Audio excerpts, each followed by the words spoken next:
Hey, good morning, everybody. I'm glad to welcome you all to the 2022 Center College Alumni Recognition Ceremony. My name is Michael Jackson. No, I don't sing, y'all.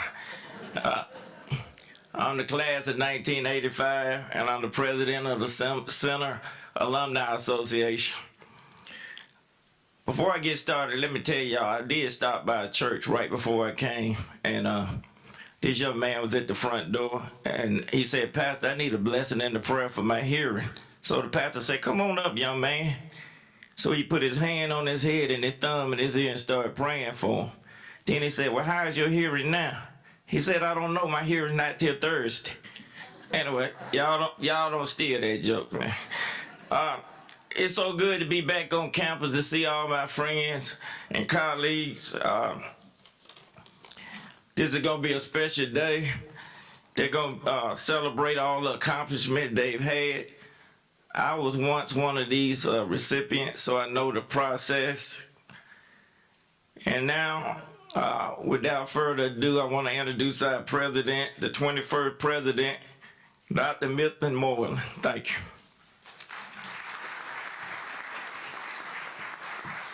Thank you, Michael. Great to have you in leadership role with alumni. We spent the day together at a board meeting yesterday. How exciting is that? Well, welcome, welcome, welcome. This is a great time at Center as we celebrate on this terrific fall morning some great achievement, both for folks who had a great career at Center College and have had incredible careers and achievement as leaders in their communities since graduating. We're excited, of course, that we can kick off homecoming today with this program and to honor a lot of folks who are well deserving of recognition. Dean and I learned very quickly upon arriving, and in fact, I learned this before arriving because I was wearing the wrong colors for several years at a different institution. But my sons, both athletes, football and baseball, played here at Center College, and that was one of my first introductions to Center, to see the incredible alumni come back and support this place. And in that 8 years of coming to Center from the other institution, I saw a couple of homecomings, and I was like, this is rocking. For a small college to have hundreds and hundreds of alumni come back is so important. So I know this is a great weekend, and I also know this is a great way to kick it off, to celebrate some amazing alumni with us this morning. So as we welcome hundreds of proud, loyal, gold and white wearing alumni to Danville to rekindle friendships, reconnect with beloved faculty, many of whom are around at receptions yesterday and breakfast this morning. Is great to see those connections still alive and well, sometimes 50 and 60 years later.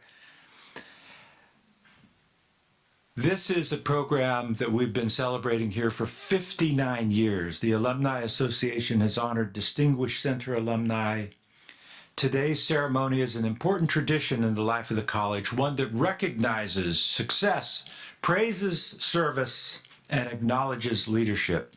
Before we start our program with our most recent recognition, I would welcome any of you who are past award recipients, distinguished alumni, athletic Hall of Famers, honorary alumni, to please stand and be recognized right now. Please stand.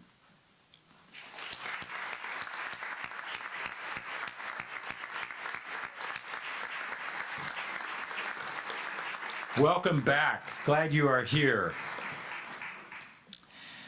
To our honored guests here on the stage with us, thank you for all you have done. Thank you for your amazing careers. Thank you for all you will do for Center College. You do us proud every day. And to all our families and friends here today with us, thank you for sharing in this special tradition, in this special moment, and for helping us celebrate these outstanding individuals. Welcome. Let the program begin.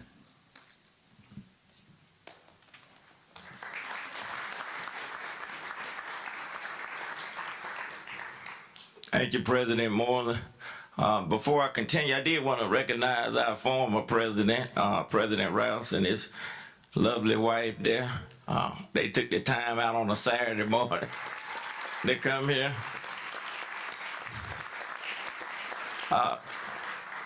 As I said, it's a privilege and a pleasure to come each year and recognize the special accomplishments of people that have really done big things at Center College. And without further ado, let me introduce our Director of Alumni and Family Engagement, Megan Milby.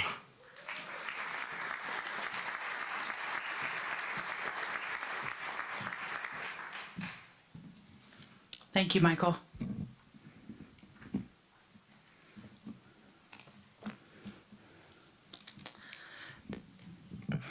In 1993, the Board of Directors of the Alumni College let me start over.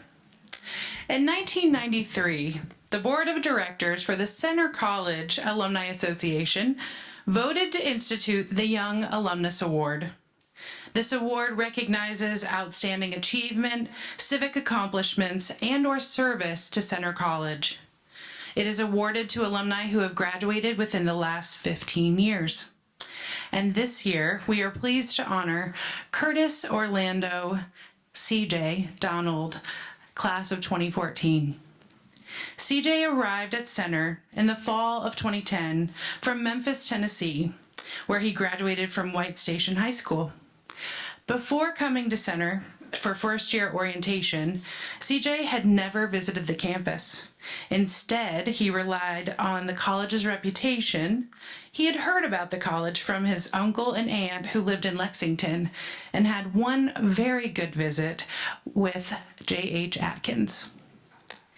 At Center, CJ was awarded a New Horizons scholarship. When interviewed as a student, CJ reflected that his favorite things to do besides studying included playing basketball or volunteering with his fraternity brothers in Phi Kappa Tau, and to, quote, contemplate the most efficient way to run the flame, end quote. His favorite place to study was the J. David Grissom Reading Room at the Grace Doherty Library. This is fitting for CJ for two reasons. Number one, Mr. Grissom is also a lawyer. And number two, the library is where a sophomore CJ Donald met a sophomore Emily Robbins. It was a significant moment in CJ's life, for Emily later became his life partner. In addition to studying and volunteering, CJ served as a residence director in the Old Quad and at Walnut House. As a sophomore, he was elected to serve as a member of the student judiciary. He also managed the team, the Center men's lacrosse team, served as an admissions ambassador, and worked at the Norton Center for the Arts. He studied abroad in Strasbourg. In 2012, he co-anchored the creative and successful C60 videos with the late Sophia Mahmood, a fellow classmate and friend. These 60-second YouTube videos were entertaining and upbeat, keeping the Center community informed about campus events. They were also a great admissions tool, helping prospective students get to know Center from the point of view of two current students. In a 2012 interview of CJ and Sophia, CJ was asked what he wanted to do after Center. His answer, quote, "My professional goals are far less important than my life goal, helping people," end quote. In fall 2013, the student body elected CJ as homecoming king. As a senior, CJ was chosen as co-president of the Omicron Delta Kappa Leadership Honor Society and of Pi Sigma Alpha Honorary Political Science Society. Later that spring, CJ won the Max P. Cavness Prize, awarded each year to the best loved and most respected senior man and senior woman, as determined by their classmates. He was also thrilled to give one of the senior keynote addresses at the annual honors convocation. CJ graduated with a BA in government in 2014. After Center, CJ moved to Nashville to begin law school at Vanderbilt University.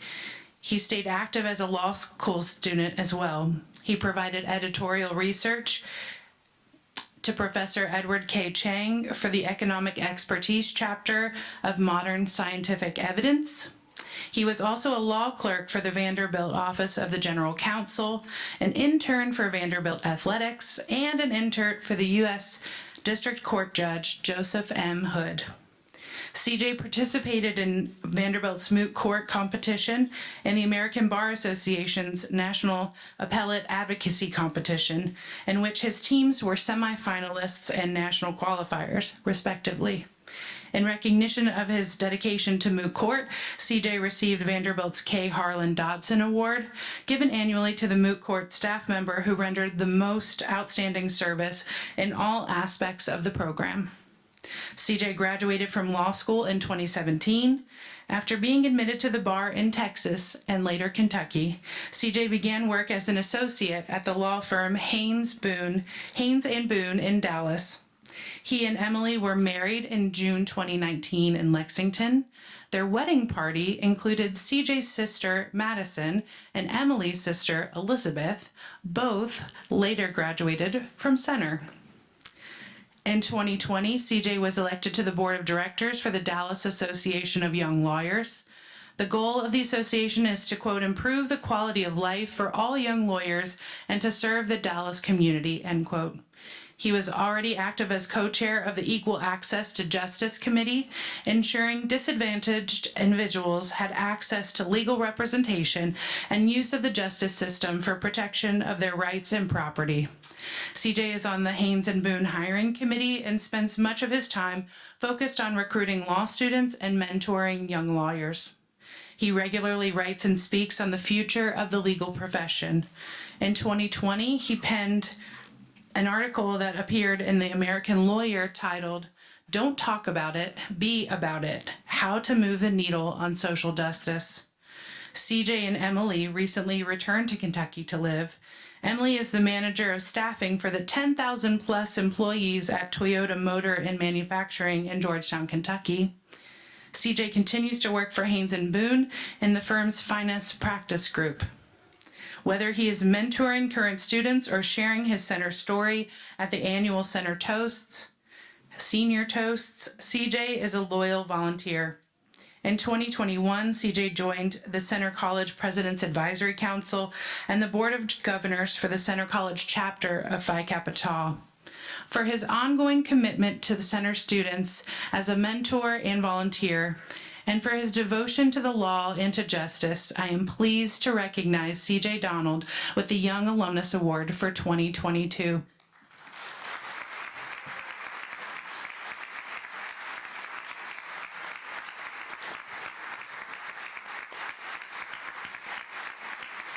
Thank you.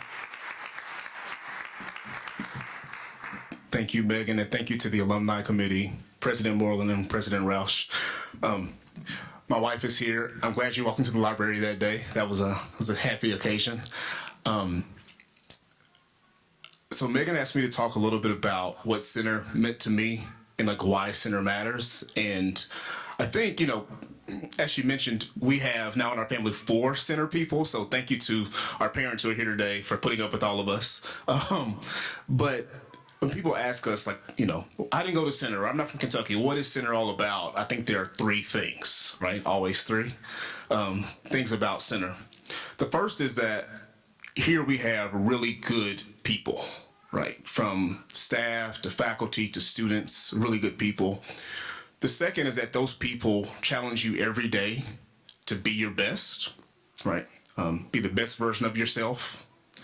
And the third is that they hold you accountable. Now, I live in Lexington, but don't come to Center a whole lot. And before that, lived in Texas. And so we thought about these things a lot, and it kept us going, because how do you do anything in the world without doing the best you can? How do you do anything in the world without being accountable to those around you, right? When I meet Center students who ask for help with their law firm applications or law school applications, you can tell that even these young Center folks are like really good people, and they're tough. That means that they've been held accountable. And so the people in this room, we all have a responsibility, I think, to make sure that the college stays that way and to keep each other accountable to this place that we love so much. Thank you all.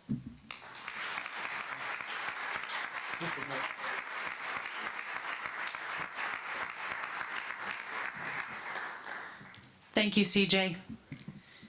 As President Moreland said, for 59 years, the Alumni Association has recognized alumni who live the mission of Center College every day, leading lives of learning, leadership, and service. I am pleased to be joined on stage by 3 individuals who have made exceptional contributions to their professions, their communities, and to Center College. Our first awardee today, Andrea Zawacki, came to Center in the fall of 1997, having graduated from Scott County High School in Georgetown, Kentucky. Andrea excelled at academics and athletics, playing varsity soccer, volleyball, and tennis. Twice she was awarded the prize by the Kentucky Science Association for Best Undergraduate Paper. She was also a regular volunteer for Big Brothers Big Sisters and an intern at Woodlawn's Children's Home. In December 1999, Andrea joined Center Peace, the social justice group on campus that still operates today. The original goal of the group was to raise awareness on campus about world issues. In May 2000, she was awarded the John Howard Duff Memorial Prize, awarded to an outstanding junior exemplifying participation in all aspects of college life. In June 2000, Andrea traveled with other center students as part of a Witness for Peace delegation of U.S. citizens to examine the effects of U.S. sanctions on the lives of the Cuban people. In a subsequent interview with the Georgetown News graphic, Andrea demonstrated a keen observation that may have sparked her later interest in global health. She noted, quote, "Cuba's healthcare system in knowledge and training is equivalent to the United States system, but with the embargo preventing a shipment of U.S. goods to the Cuban government, people suffer from a lack of key medicines," end quote. While an undergraduate at Center, Andrea also traveled to Nicaragua during Center term and spent a semester in Strasbourg. Andrea pledged Kappa Alpha Theta. Andrea graduated with a BS in psychobiology in May 2001. She was awarded the Fred Vinson Honors Award for Athletic Extracurricular and Scholastic Achievement and the Gavin Eastman Wiseman Valedictory Prize. She was also an inductee in the Phi Beta Kappa Honor Society and named Female Athlete of the Year for the class of 2001. After Center, Andrea moved to Louisville, where she began medical school at the University of Louisville. In December 2005, she married fellow Center graduate Benjamin Beaton to the class of 2003 in Louisville. In 2006, she earned her MD. She later completed a pediatric residency at Mount Sinai Hospital in New York City in 2009, simultaneously completing a Mount Sinai Global Health Fellowship that took her to Uganda for her first international research experience. There, she investigated the prevalence of rheumatic heart disease, the world's most common pediatric cardiovascular disease. In 2013, Andrea completed a pediatric cardiology fellowship at Children's National Medical Center in Washington, D.C., and launched her career focused on global cardiovascular research, securing grants from the American Heart Association and National Institutes of Health, among others. In October 2013, Andrea was awarded the Center College Distinguished Young Alumna Award. Today, we honor all that she has achieved in the 9 years since 2013. Andrea and her husband, Judge Ben Beaton, returned to Kentucky to raise their 4 children in 2019. With the move, Andrea joined the cardiology team at Cincinnati Children's Hospital with a clinical outreach practice in Louisville. The majority of her time remains dedicated to global cardiovascular research, and she has accumulated more than 100 academic publications, secured more than $25 million in grant funding, and built an international research collaboration, the Rheumatic Heart Disease Research Collaborative in Uganda, which is recognized as one of the premier rheumatic heart disease research groups globally. Additionally, Andrea now serves in multiple international leadership roles with the World Health Organization, American Heart Association, and World Heart Federation. Her work in rheumatic heart disease is having global impact, including a recent clinical trial that showed early intervention could improve outcomes for children with the earliest forms of the disease, which was published in the New England Journal of Medicine this year. In addition, Andrea generously serves Center College as an alumna hostess for summer send-offs as first-year students prepare to begin college, and she counsels older undergraduates as they consider careers in medicine. For her ongoing devotion to pediatric medicine, research, and global health, and for her ongoing commitment to the next generation of Center College graduates, I am pleased to recognize Dr. Andrea Zawacki Beaton with the Distinguished Alumna Award for 2022.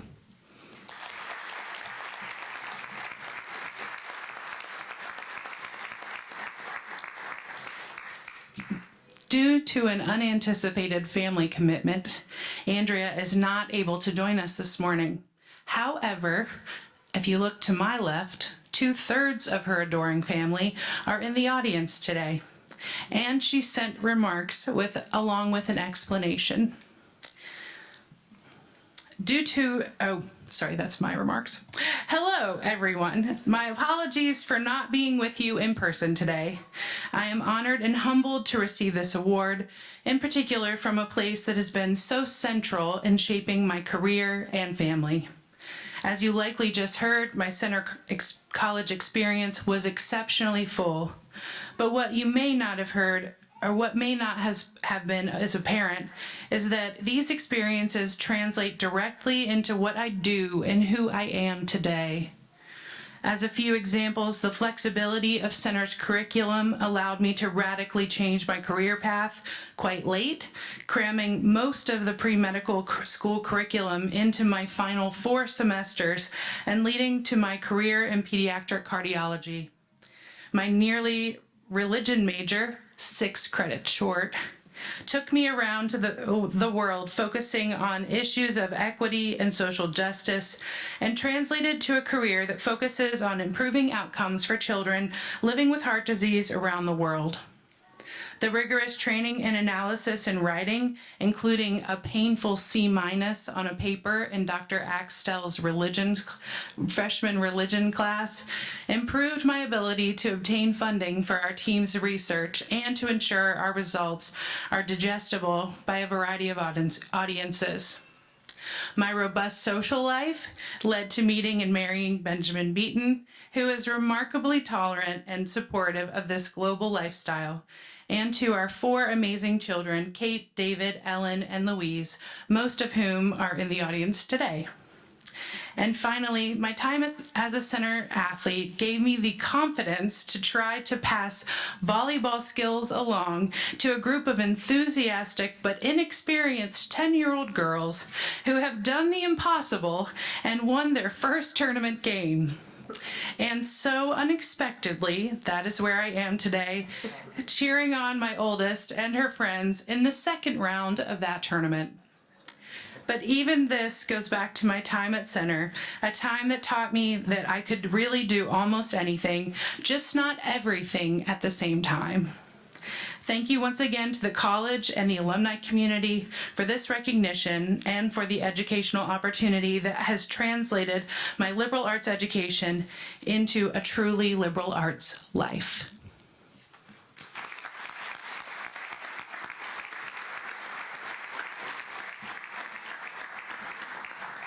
Congratulations to Andrea. We are sad that she is not here with us today. Keith Mathis enrolled at Center College in 1972. Having graduated from Paducah Tillman High School, where he played football, ran track, was a member of the Fellowship for Christian Athletes, a member of the Society of Outstanding American High School Students, and a representative on the Student Council, and a saxophonist in the PTHS concert band and stage band. At Center, Keith was a member of the Pre-Med Society and a member of Phi Kappa Tau. He played nose guard, middle linebacker, and defensive tackle for Coach Herb McGuire. He also played catcher for the baseball team and was a member of the Black Student Union and volunteered for the admissions office. Freshman year, Keith was on the homecoming committee and was given the task of booking the band. He is pleased to this day to recall that he booked Midnight Star, a then student musician group from Kentucky State University that went on to record legendary tunes like No Parking on the Dance Floor and Midas Touch. I looked those up for you, Keith. In 1976, Keith graduated with a Bachelor of Science degree, having majored in psychobiology. He credits his time at Centre College with expanding his notions of what is possible and helping him tap into his abilities. His teammates and classmates provided him with tremendous inspiration, and he keeps in touch with many of them to this day. In the fall of 1976, Keith returned to Centre as a 2-year graduate fellow, working as an admissions counselor and an assistant football coach. After wrapping up his fellowship in the spring of 1978, Keith went to work at Joseph E. Seagram and Sons, Incorporated in Louisville. There, he met Karen, a businesswoman and art supporter. Keith and Karen were married in 1983. Keith was promoted to Seagram's executive training program in Manhattan. After graduating from the program, Seagram offered Keith a position in California. Years later, when the company asked him to relocate to the Midwest, Keith declined, saying he lived 5 minutes from the ocean and wouldn't want to give that up. Confident he would find other employment, Keith resigned from Seagram and pursued new lines of work, including trading commodities for the International Trading Group, where he was promoted to regional vice president. With Keith's winning and easygoing personality, he was a natural at training sales teams in technology services and financial services throughout the 1990s and early 2000s. In 2000, Keith and Karen founded Net Sales and Arts Incorporated, affectionately known as NSA, to take advantage of the growing use of the internet. Remember, this was the year 2000. To market and sell art, specifically local bronze art. Shortly after launching the company, Keith joined the board of advisors of the Jackie Robinson Family YMCA in San Diego. Eventually, with the approval of the Robinson Foundation and Major League Baseball, NSA was granted permission to cast a bronze statue of Jackie Robinson for the YMCA. The legacy of Mr. Robinson's activism and athletic greatness now stands as a model for all who enter there. Through his work with the YMCA, Keith was later invited to join the Board of Trustees of Midway University. Service on that board has led to other interesting networks and projects, including those involving his primary focus today, renewable energy, specifically solar energy. Over time, NSA transformed into NSA Energy. In 2012, the company was the first ever African American and woman-owned business to be authorized by the Federal Energy Regulatory Commission to sell market-based rate, renewable and traditional electric power in all regions of the United States. Today, Keith serves as president and CEO of NSA, and Karen is the CFO and co-owner. The business is recognized as a certified diverse business enterprise by the California Public Utilities Commission and permitted to develop, market, and sell technology solutions, services, and staff augmentation to public utilities. Keith and Karen have instilled a culture of leadership and service at NSA. In their words, the company focuses on looking for the right action in every context. This means asking critical questions that bring our best course of action or most relevant decisions to each situation. It means being honest in both word and deed. The company's guiding principle is to improve the quality of air, water, and soil by providing alternative utility-grade clean energy resources to forgotten people in forgotten places. Keith's leadership extends to the American Council on Renewable Energy and to the Solar Energy Industries Association. He is a member of both organizations and offers wisdom and insights to others. For his commitment to the planet and to serving others, and for the example he provides to the center community. I am pleased to recognize Keith Mathis with the Distinguished Alumnus Award for 2022.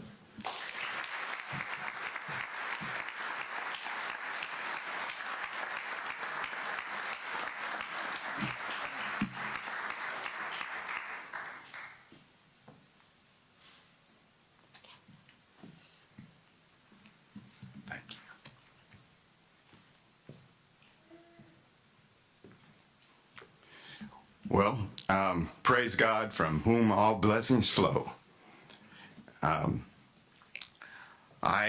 want to thank the Center Alumni Association, the administration, and all that are involved in providing this unexpected honor.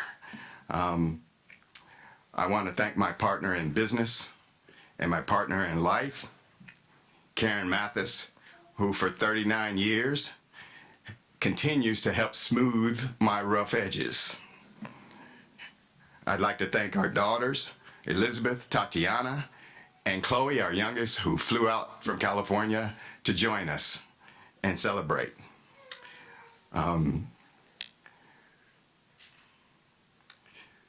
You guys provide us insight and perspectives that drive us every day. I'd also like to thank our grandson Elijah, who couldn't be here, 6'5". I don't know how that happened. And his two sisters, Evelyn and Elizabeth. They keep this old head young. Now, I'd also like to thank Al Moyer and Jazz Moyer, who drove down from Michigan, got here at 4 a.m. this morning to celebrate with us. I can't believe you did it, but thank you. I'd also like to thank my head coach, Herb McGuire, right up there.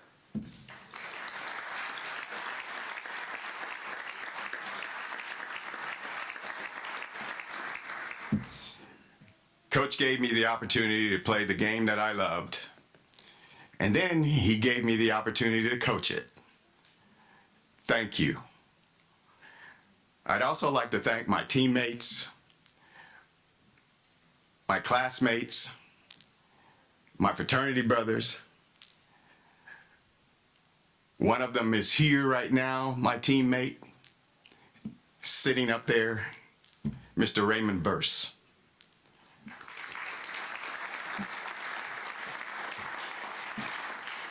You know, you guys inspired me. You taught me that doing my best was always important. And you also taught me that achievement was cool. And I thank you for that. Now, to the faculty and staff here at Center and the administration, you have the ability to make our motto come to life. The idea is that you spark and ignite that learning process that carries us through our lives. And I'm a living testament to that. It started right here. And to the students that are here, you know, you have the ability to heal our land, to save our land, because we are more alike than we are different. So it's kind of like a 4x4 relay. When you pass the baton, you run your race, you finish your course, and you enjoy the run to victory. Now, my brother Raymond started the BSU when I was here. And so to the BSU members that are here and joining us, this award is for all of us. And I thank you all, and I'm humbly honored. Thank you very much.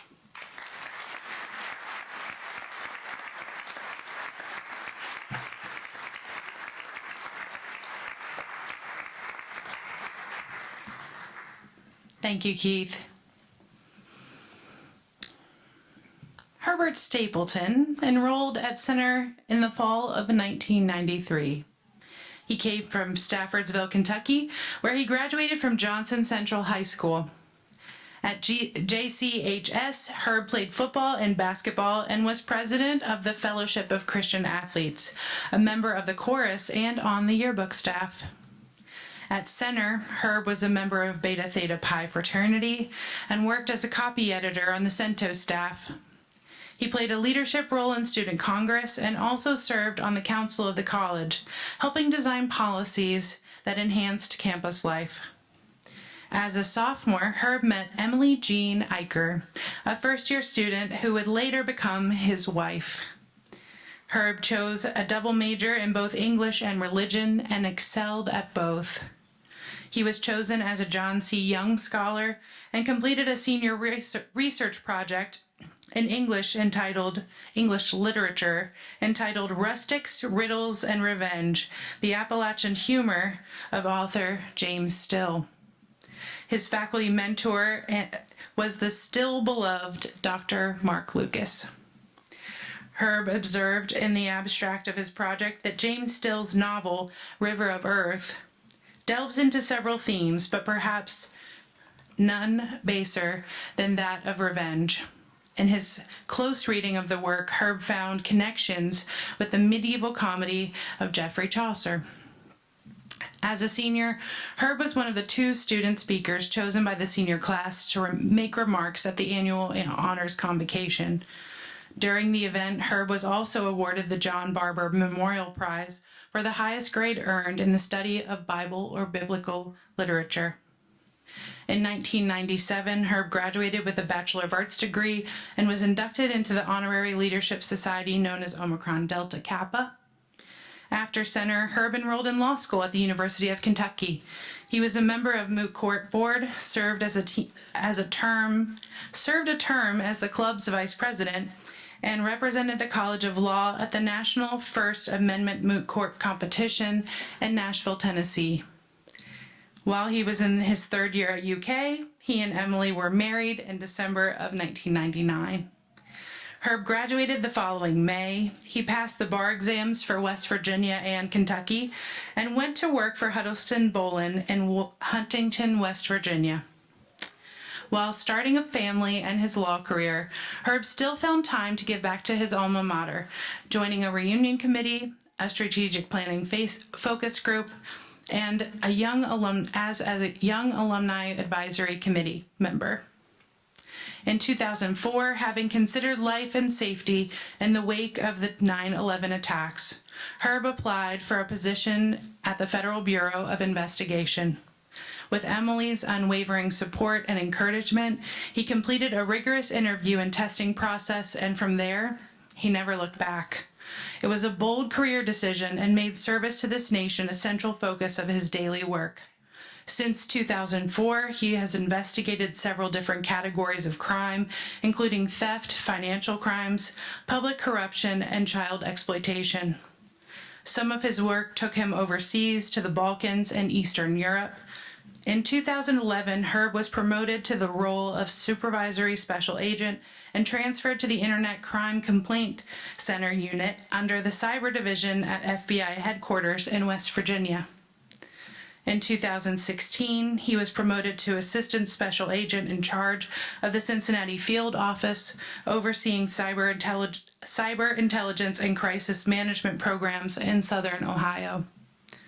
Further promotions occurred. In 2019, Herb was named Section Chief of the Cyber Division at FBI headquarters. In 2021, he was promoted to Deputy Assistant Director of the division's operational branch and served as the Director of the National Cyber Investigative Joint Task Force before receiving a promotion 8 months ago to serve as Special Agent in charge of the Indianapolis Field Office for the FBI.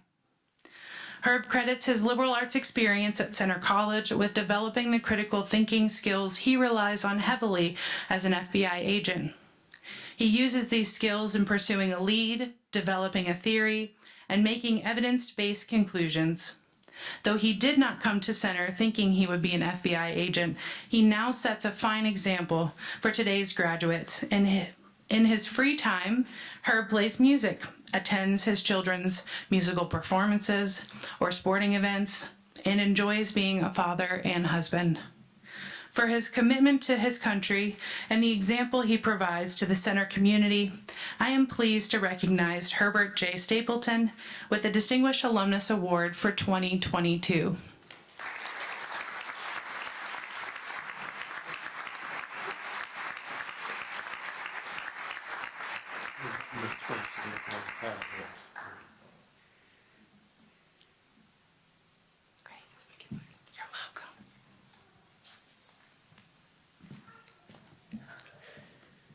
Thank you so much to Center College, to the Alumni Committee, and congratulations to each and every one of these very distinguished award recipients. It's really an honor and a humbling thing to share the stage with all these very accomplished people. So I would probably describe myself as a man of few words until I have a microphone in front of me. And so when I saw that I had 23 minutes to give a speech, I thought I can do that. And then when I learned that it was 2 to 3, I thought, well, we might be in trouble. And so I'm going to do my very best to say just the most important things. And so I'll start with the very most important one. I asked one singular question here on the campus of Center College the year after I graduated that turned out to be the most important question of my life. I asked a question in a tree outside of the Breck dorm, and the question was, will you marry me? And the answer was, are you kidding me? And after what seemed like an eternity, but was probably 30 seconds, the answer was yes. And so that is how I embarked on really an incredible journey. I've never accomplished anything in my life, big or small, on my own. But certainly I've never accomplished anything distinguished without the help of my wife, Emily Eicher Stapleton, and now of my 4 children, Joseph, Mary, George, and Anna, who all put aside things that I would imagine would be more fun for them than this to be here and support me today. And so I'm really appreciative to that. I wonder sometimes if when I had asked that question, that single most important question in my life, if I had said, hey, what we're going to do is we're going to spend about 4 years with a really stable job as an attorney. You're going to get to know a lot of great friends. And then I'm going to tell you that I'm going to become an FBI agent. I'm going to leave you to go to the FBI Academy for 4 months while you're pregnant with our first child. He'll be born. I will be there, but only for about 48 hours because I got to rush back and get trained to be an FBI agent. And then we'll move to 6 different houses. We'll have children in 4 different states. I wonder if "Are you kidding me" would have been followed by some other answer. So when I think about the sacrifices that are required to do things that I've had the great fortune to do in my life, I think the greatest sacrifices have been made by Emily and my family, and I'm eternally grateful for that. So I'm going to talk just about 3 things, CJ, 3 things. I think what I want to do is just describe a little bit about how my path took me from Center College to the FBI, and hopefully there's something in there of use to all of you. The 3 things are, I think that humility ultimately leads you to gratitude. I think gratitude demands service. And I think that service is its own reward. And so I'll just say a couple of things about when I arrived on Center's campus, fall of 1993. I was maybe not completely certain, but pretty certain that if I wasn't the smartest person here, I was probably the second smartest. And so very early on in my career, I learned that I was actually the second smartest person in my own dorm room. And so the smartest person is here, Todd Hastings. He and his wife, Jessica, were kind enough to drive down here and see me get this award, which he probably deserves more than I do. And you know, that was an incredibly valuable experience for me. And so when I talk about, talking about humility in a speech where you're getting an award is fraught with peril. But, you know, I thought to myself, if anybody can do it, I can. And so, but you know, when I think about the humility that I learned at Center, it wasn't, you know, some of those were failures along the way, but most of them weren't. They were exposures to people who were incredibly talented in ways that I had never even thought about before I got here, to professors who had devoted their life's work to a certain subject and will know more about that than I'll ever know about anything, and were willing to spend their time sharing that knowledge with me. And that really ultimately led me to feel blessed. And for me as a person of faith, a blessing is a gift from God that's undeserved. But regardless of what your religious feelings are, I think that you can understand, you know, all of us have received gifts that we haven't done anything to earn along the way. And so I began to look at my time here at Center as a blessing, as a gift from God that that wasn't deserved. And so when I think about that, I think that, you know, what do we owe in response for those gifts? And to me, it demanded some type of service. And so I talk a lot about 9/11 sort of being a turning point in my life and the reason I decided to join the FBI. But that's really only kind of the surface level of the reason that I made that choice. All that foundation was laid here at Center College, where I was so blessed, and I think I spent, you know, several years trying to find the right service in which to repay all those gifts that I received here. And ultimately in my life, the way to do that was to try to be a part of an institution that helped ensure that justice was preserved and justice was advanced here in the United States. So the mission of the FBI is to protect the American people and uphold the Constitution. We talk about a lot of other things that we do, but that is the why, and that is really what I've dedicated the last 18 years of my life to. And so then last thing, I'm going to make it pretty close to what I was trying to my deadline, is, you know, the other thing about that is that service is its own reward, and the longer you do it, the more you realize that. And so people love to hear FBI stories. They love to hear about, you know, arresting people and criminal minds and profiling and all that kind of stuff. And so I'll just tell you one, but I hope it doesn't leave you unfulfilled, because it might not be sort of what you expect as the typical FBI story. But I'm just going to tell you a story about the most important case that I ever worked. And it didn't make any headlines, and it didn't involve me being in any kind of important position. You know, you heard all those bureaucratic names that the FBI has for its positions, like section chief and all that stuff. And that's really not the important thing to me about this career and this service that I've been able to engage in. So the one story is about a young lady named Kristen. And Kristen, this is when I was a pretty new agent working in Missouri, and Kristen lived in Oklahoma. And Kristen, through no fault of her own, was basically lured away from her home she was a 15-year-old girl who lived in Oklahoma. She was taken away from her home, lured away by a 37-year-old man who proceeded to sort of traffic her in ways that I won't describe in this setting, but some of the most horrific crimes that you can ever imagine in your life. We were able to, you know, determine that happened, and we arrested the person responsible. But then that's when the real challenge started. And, you know, we returned Kristen to her mother. She lived in a very poor, underserved community in Oklahoma. And when it came time for Kristen to come and testify in the trial against her abuser, her mother said, "No way. My daughter's not going to testify in that trial." And the reason, and I flew to Oklahoma with my partner to sit down with this mother to try to ease her concerns. And she says, no.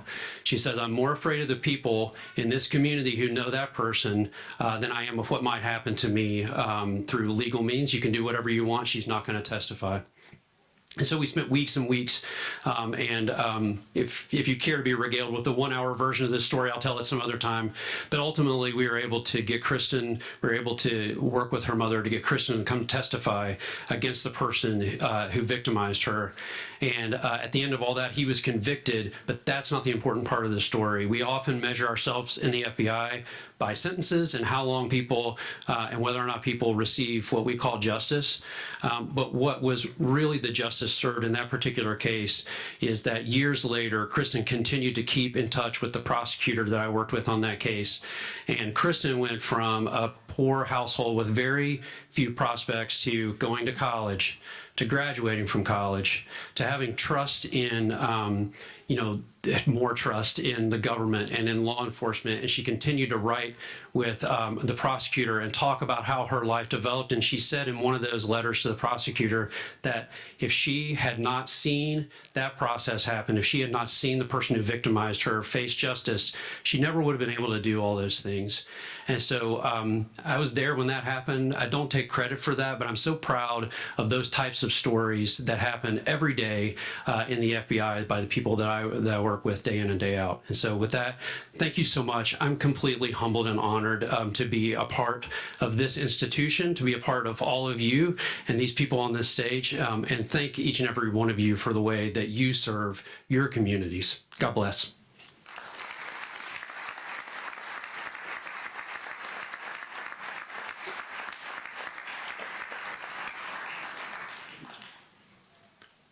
I really enjoyed that. I'm a district attorney and I have to work with the FBI a lot.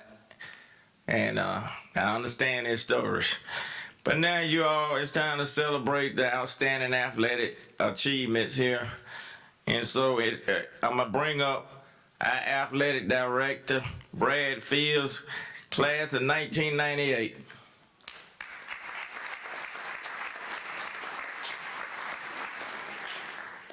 Thank you, Michael. Welcome to so many back on campus. Those of us that work here take it for granted sometimes that we get to be on those hallowed grounds on a regular basis. So I know what it's like when you get to come back on those special occasions. So a hearty welcome to all of you. While Center College has a long and rich tradition of high achievement in intercollegiate athletics, dating back more than 100 years, the Hall of Fame has been in existence for less than 3 decades. Established in 1992 with a charter class of 13 inductees, today less than 150 individuals and 4 teams can claim membership in this prestigious group. I would ask, I know earlier Dr. Moreland asked this, but I would ask again if any members of the Hall of Fame are in attendance today. I would invite you to stand and be recognized.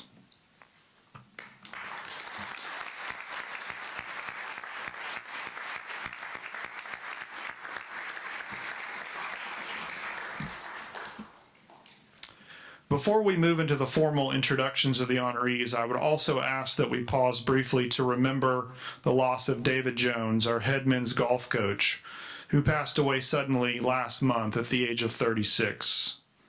David was a larger-than-life personality that everyone loved, and he was a dear friend and trusted colleague. He lived to impact young people, and his connection to our men's and women's golf programs was special. David would have wanted nothing more than to be here today, in particular with the induction of 2 former golfers, Emily and Chris. And so as we celebrate this historic induction for these programs. David left behind his wife and 3 small children, and throughout the year, many of our teams will be honoring his memory, often with these stickers on helmets and patches on uniforms. So as you see them, know that that's what we're celebrating. And now, on behalf of my colleagues in Center Athletics and the Hall of Fame Committee, I'm pleased to introduce in alphabetical order the 4 newest members of the Center College Athletic Hall of Fame. Our first inductee is Emily Backert, Center graduating class of 2012. One of the themes of this year's Hall of Fame class is athletes who put their programs on the map. And this certainly holds true for Emily and Center Women's Golf. Her accolades speak for themselves and are as impressive as a list of any of our Hall of Fame inductees in history. From 2009 to 2012, Emily was All SCAC, All Great Lakes Region, and All American. In 3 of those years, she was named an All American Scholar for Division III. In 2010, Emily was named a COSIDA Academic All-American. In 2009, this first ballot Hall of Famer was the first Center women's golfer to qualify for the NCAA championships, something she did all 4 of her years. At the NCAA championships, she tied for 4th place as a freshman, finished 7th as a sophomore, and then posted consecutive national runner-up finishes as a junior and senior. For the better part of her final 2 seasons as center, Emily was the #1 ranked player in Division III. She led the nation in fairways hit, subpar strokes per round, birdies, par 4 scoring average, greens in regulation, and was a 3-time Division III statistical champion in par 3 scoring. As a senior, Emily set an SCAC record for lowest 3-day score in the conference tournament at 228. She earned medalist honors and the Colonel's Cruise to the conference title in their final year in the SCAC. That team went on to post a 4th place finish at the NCAA Championships, the best postseason finish ever by a center golf team. Emily's career marks still hold up, as her name appears 48 times in the Center Women's Golf Record Book. Her 153 birdies are tied for the most in a career, and the most impressive statistic on her career resume is this: 46 career tournaments, Emily won 19 times. No other center player has more than 6 career victories. Emily Backert won 41% of the tournaments she played in. Upon graduating from center, Emily attended the University of Kentucky College of Medicine, where she got her MD in 2016. She completed her pathology and laboratory medicine residency from the University of Kentucky in 2020 and a breast pathology fellowship at Harvard Medical School in 2021. She currently serves as assistant professor and chief of breast pathology at the University of Kentucky. Please join me in welcoming Emily Backert to the Center Athletics Hall of Fame.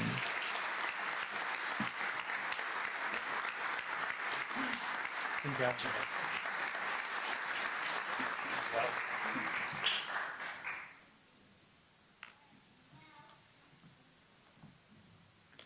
Well, thank you all. It's a wonderful honor to be here today. I just wanted to real quickly recognize my fellow teammates who were also excellent golfers themselves, and more importantly, were a fun group of young women to play with for 4 years. And then I wanted to thank our 3 golf coaches that we had, Tom Campbell, Coach Chafin, and Bruce Brown.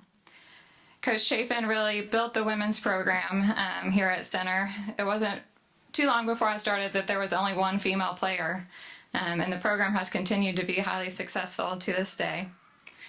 One of the things that I appreciated most about Center and Coach Chafin is that he really did treat both the women's and men's programs equally. All the other programs that I had visited before coming to Center, it was clear that the men's teams had plenty of donations and access to resources, and the women were kind of left behind. So that's one thing I really did appreciate about Center is that we really did have equal opportunities. So I hope that that has and will continue for Center. So thank you all again.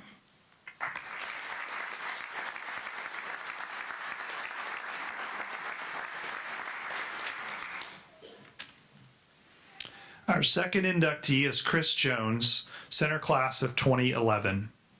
If championships are the standard by which an athlete's success is judged, then Chris Jones is one of the most decorated student athletes in the history of Center College. Chris competed for the Center men's track and field team from 2008 to 2011, after excelling in high school nearby at Mercer County, home of his college coach, Lisa Owens. As a sophomore in 2009, Chris won the NCAA outdoor triple jump to become Center's first national champion in 29 years. This NCAA title was named in 2009 by the SCAC as its top track and field moment in conference history. The 2009 triple jump championship was just the start for Chris, who would go on to repeat this feat in 2010 and then win the NCAA indoor triple jump in both 2010 and 2011, creating the need for an ever-growing trophy case. After winning his 4th national title in 2011, Chris was featured in the Faces in the Crowd page in Sports Illustrated. Chris was a 6-time All-American, 5 times in the triple jump, and once in the long jump. As is a theme, Chris still holds several center records, 5 men's track and field records to be exact: outdoor long jump, outdoor triple jump, indoor high jump, indoor long jump, and indoor triple jump. If these records are ever broken, we will surely be inducting whoever breaks them into the Hall of Fame alongside Chris. After graduation, Chris earned a master's degree in teaching from Liberty University. He became an ordained minister in 2017 and is currently a pastoral resident at Grace Church here in Danville. He also has worked and serves as a health coach for Wild Health in Lexington. Please join me in welcoming Chris Jones to the Center College Athletic Hall of Fame. Congratulations.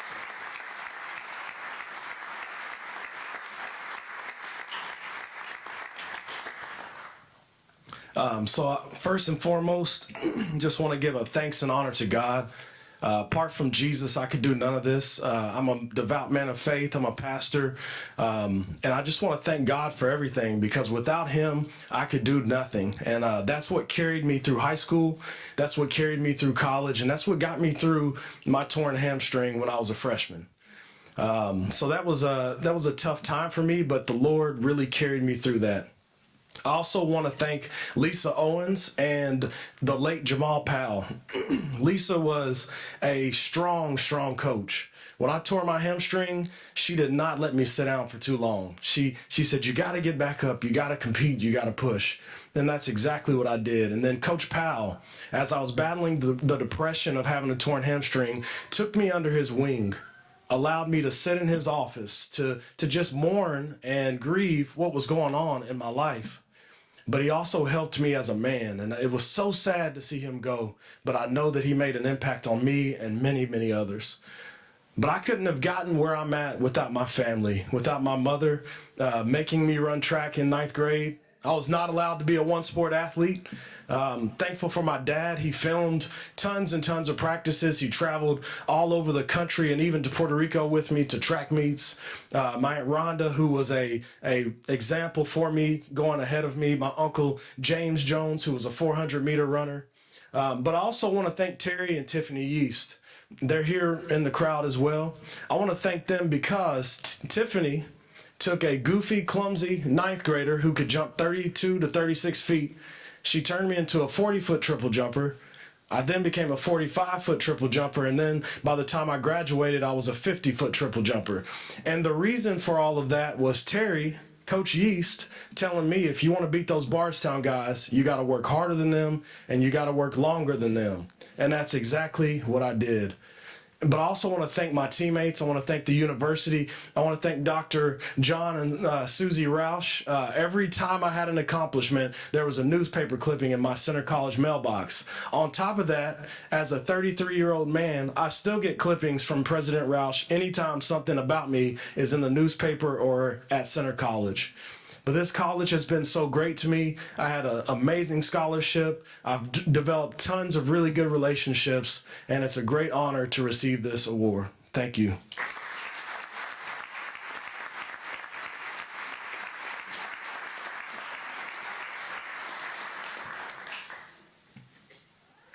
Our third inductee is Chris Morse, also Center graduating class of 2011.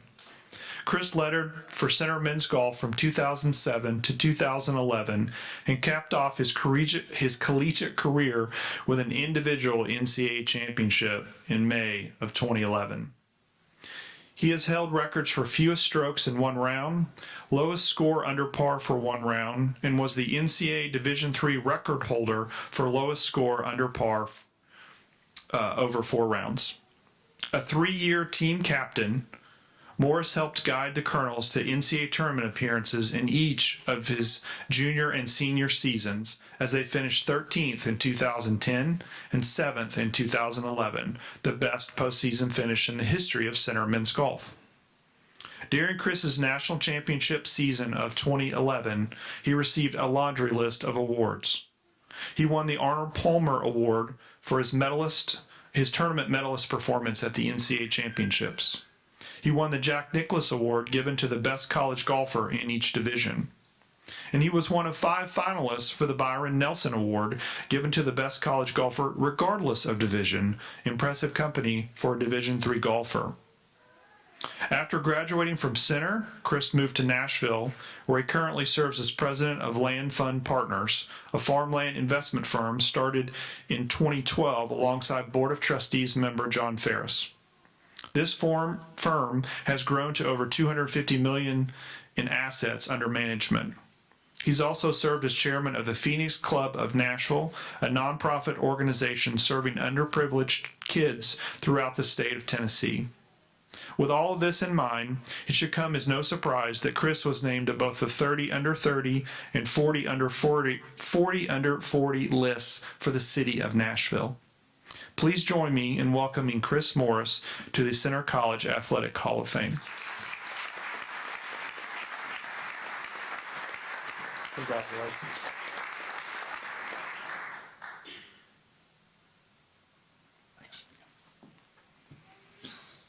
Thanks everybody for being here. Also want to thank God and echo everything that's been said so far. Center's an amazing place. It's really special to be a part of this group.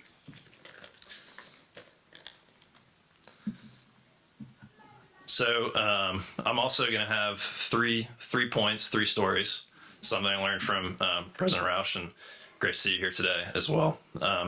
So 3 stories that'll give you a little insight into what the program meant to me, what golf has meant to me, as my right on cue, my daughter starts crying. So first story, and this is about the program, the support that I received, and the coaches.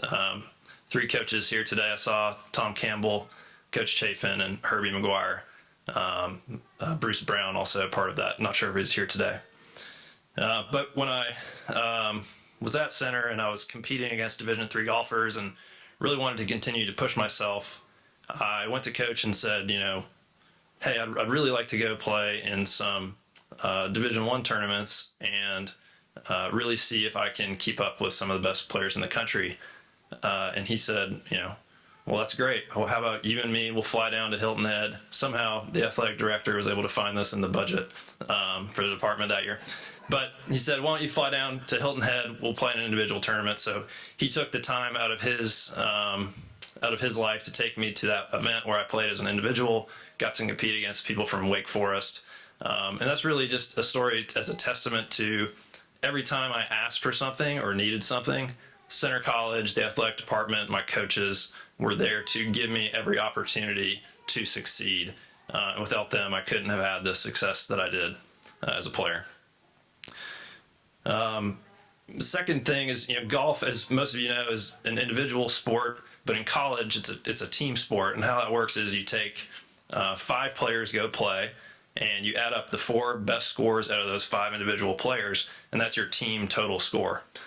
So I vividly remember my senior year sitting in the basement of the Olin computer lab at 1 or 2 a.m. I was supposed to be doing some econometrics project, but instead I was looking at scores from the season and what the other teams were doing. This was about a week before the national championships my senior year. And what I was trying to do is figure out, okay, in order for our team to win the event, what do I have to shoot? Based on what the other teams did and averages, and so when I went out and ended up having a phenomenal tournament that's been such a blessing, and got me all these awards, Jack Nicklaus, Arnold Palmer, all these things. It was really, I was pushing myself to try to help the team win the event, and that's a different aspect of golf in college that isn't there when you're playing individually. And I would never have been able to push myself to those to the limits and really strive. When you're doing something for more than just yourself, you can really do more than you can imagine. So I'd like to thank my teammates, many of whom are here today, to push me and allow me to really see what I had inside. Final story. So winning the national championship, got to win the Jack Nicklaus Award, which is a Player of the Year award, And when you win that award, you go with the other winners from the respective NCAA divisions. Division One winner that year was Patrick Cantlay, who's won multiple times on the PGA Tour, and 4 or 5 other great golfers from all NCAA divisions. And you get to meet Jack Nicklaus and shake his hand, and you get a trophy and do a press interview, and you feel like you're kind of a big deal. So but the coolest part was we got to go up into the CBS broadcasting booth during the event, and Jim Nantz announces your name, and you're there, and you can see it on the TV, and it's a really neat experience. So I'm up there with Jack Nicklaus and Jim Nantz and Nick Faldo, shaking their hands and having a chocolate milkshake at the Memorial Tournament in Columbus, Ohio. And my father, Joe, was there as well, and he looked over at me and said, Chris, is this as good as it gets? And he meant that in the context of, would my golf career take me to further pinnacles? I did try to play professionally, and that was my plan after graduation. And is this as good as it gets? Are you going to play in the Masters? Are you going to meet Tiger Woods and play with him? And what are all these things? And it turned out for me that looking back, that was as good as it gets in terms of golf. But looking out and seeing my wife Maddie, my daughter Adeline, my son Walker, friends and family that are here, I can confidently say that while that was as good as it gets for golf, life just keeps getting better, and the best is yet to come. So thank you all. Honored to be a part of this group. Appreciate it.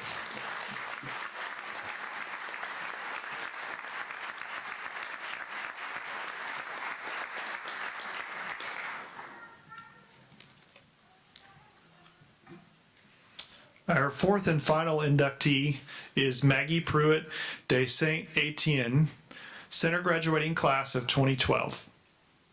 Center women's basketball has enjoyed some great success in the 1980s and 90s, but the program announced its return to the national stage when Maggie joined the team for the 2008-09 season. That year, she was named SCAC Newcomer of the Year and earned the first of 4 straight All-SCAC honors. Maggie was voted the SCAC Player of the Year in each of her final 2 seasons, was a third-team All-American in 2011, and capped off her career with a first-team All-American nod in 2012. That 2011-12 center women's basketball team was a special squad, and Maggie was a driving force behind a group that set program records for wins in a season, 26, and consecutive wins, 16, going 26-4 and reaching as high as number 12 in the national polls. In that year's NCAA tournament, Center hosted an opening round pod, and Maggie recorded a double-double with 21 points and 12 rebounds to beat Guilford, and then scored 21 more points to help Center overcome a 12-point halftime deficit to beat defending NCAA runner-up Washington University St. Louis. Maggie was a statistical marvel. She remains the all-time Center women's basketball program record holder in assists, 536, steals, 222, made three-pointers, 160, and free throw percentage, 83.5%. Her 1,823 career points still rank third in program history behind fellow Hall of Famers Shannon Collins and Susan Yates. On January 20th, 2012, against Southwestern, Maggie made more Center basketball history as she recorded the only triple-double in Center history with 14 points, 17 rebounds, and 12 assists. Head coach Wendy Austin, also a Hall of Famer, said of her star point guard, quote, "A sign of a truly great player is that they make their teammates better around them. And one of Maggie's greatest gifts was that every day she made everyone on the court better." Maggie never cared who got the credit or recognition. She just wanted her teams to be successful. She was the first to celebrate the team's and everyone's individual successes. Truly a selfless superstar in her own right, Maggie was a catalyst for our successes during her time at Center, close quote. After graduating from Center, Maggie joined the women's basketball coaching staff at Transylvania, where she helped the team reach the NCAA tournament in 2015 and 19. She also recruited a senior class that achieved a #2 national ranking during the 2022 season. It is through her rapport with Maggie that one of those players, Celia Klein, became a member of the Center women's basketball coaching staff in the summer of 21. Please join me in welcoming Maggie Pruitt de Saint Etienne to the Center College Athletic Hall of Fame.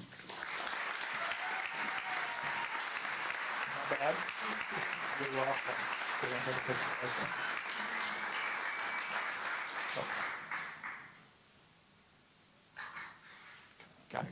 Yeah. Oh, thank you. Not bad. First of all, Coach Austin, that was so nice. It made me tear up a little bit. But anyways, on my ride over here, my husband was asking me, like, what are you going to talk about? And he said, the last time I heard you give a speech was at your sister's wedding.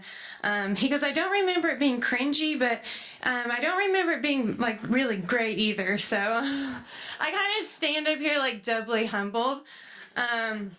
But he also said tell a joke. He just didn't realize it would be at his expense.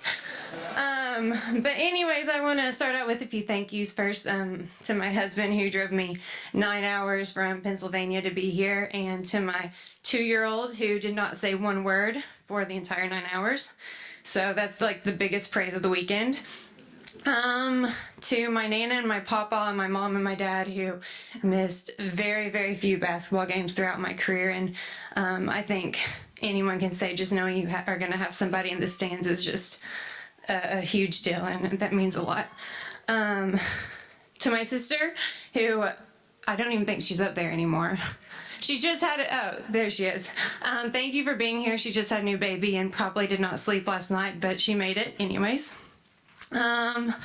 To President Roush and Susie, they were such huge proponents of women's basketball and sports in general here at Center, and were at so many games and led so many cheers. And I think all of us, even in our selfish college days, realized what a big deal that was, and that wasn't the norm. And so we just really appreciate you all. To the women's team, I know from experience this is not where you want to be Saturday morning of homecoming weekend, but we appreciate you being here nonetheless.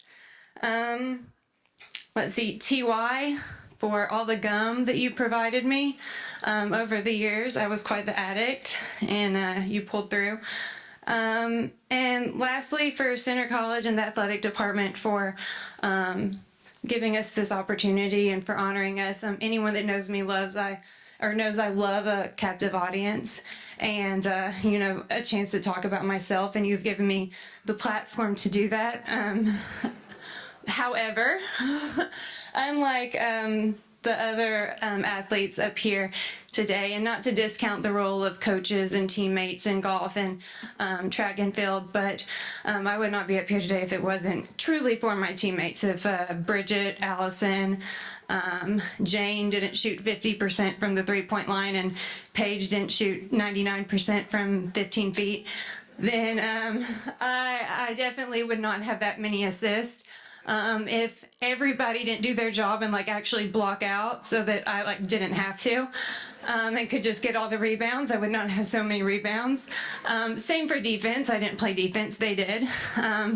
So therefore I could kind of rest and get a lot of steals when I felt it necessary. And lastly, if you all weren't so okay with me shooting so many shots, I actually looked this up because I knew it was a staggering number. My senior year, I averaged 15.5 shots a game. The next most on our team was Chelsea. You averaged 7. So I shot so much, and I never once felt like you all wanted me to shoot less. You all were upset with how much the ball was in my hands, and that is such a huge deal. I came to know, especially after coaching a team of my own, you all were the biggest cheerleaders. Most of those cheers were led by Mary Gordon, who's also up there. And it was just, I think back over my time here at Center and my time playing. Oh, and also Coach Austin and Coach Campbell one, thank you for putting together a really like great group of friends. But two, you all designed plays that really put me in a position where I could be successful and I was comfortable and I could score and take 15.5 shots a game. So thank you for that. But yeah, I was thinking back over my 4 years and I don't remember a whole lot about what practices, what went on the court, if there were last second shots. But I do remember braiding each other's hair before every single game and Phi Delt homecomings, Phi Delt formals. Maggie's parents hosting us at the Kentucky Derby. Let's see. I mean, all of those memories, cheering on the guys' team, the air guitar dances, all these things that if you can get all 20 people from a team to perform an air guitar dance twice in a season, that means you must really, really like each other. So, yeah, my success comes from we just had great chemistry. We got along. So thank you all for making me look so good.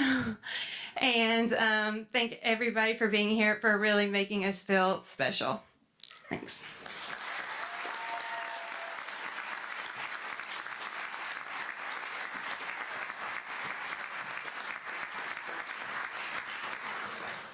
Thank you all for coming today. Man, this is a very impressive group, isn't it? I didn't know Coach McGuire was up there. You look good for a 100-year-old man. He was out there on the football field when I was a little youngster, a little good-looking youngster, and now I see him out there in the audience. So it's so good to see everybody. Emily and Chris, y'all were born too soon. The way they pay golfers now, y'all be filthy rich. I tell you. Anyway, I have to let you all know about all these events going on today. Y'all know about the football game, but they want you to visit the Roush Campus Center to check in and get registered for homecoming. Stop by West Walnut Street and stay on the mini, go to the mini reunions and then tour the newly renovated Stevenson Vincent Residence Hall in the Old Quad. Cheer on your student athletes. Join us as we dedicate the Stephen Ralph Power Memorial Garden and Outdoor Classroom at 4:30 on the Northern Center line. And you all know about the other events going on, all these parties and luncheons, and just enjoy yourself. Don't drink too much though, but enjoy yourself. And again, we want to thank President Moreland, President Rouse, Megan, and everybody else that makes this program such a great event.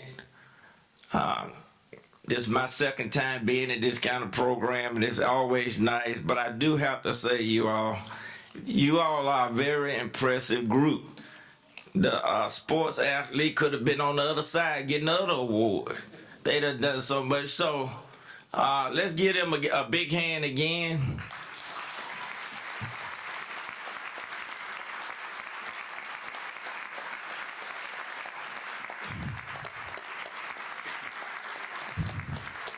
They deserve a standing ovation. They've done a great job in life. And be sure to meet them before you get out of here. So again, good to see everybody. Enjoy yourself. Stay safe.